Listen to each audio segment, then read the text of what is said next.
Isip tayo ng sabay ng malaman kung saan nanggaling ang tapang nilang kuhanin ang dapat na para sa atin na langis at natural na gasolina sa ilalim. Bakit di tayo malaya sa yamang biyaya sa atin? Anong magagawa ko at anong magagawa mo? Lumaban na para sa yaman natin kahit behado. Hindi uurong kahit panalambat ay butas. Di matatakot dahil hindi malambot ang batas.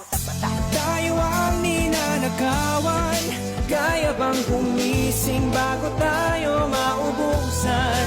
Karapatan natin ay ipaglalaban, sumabay sa paglayag habang sinisigaw at naninindig ang atin ito.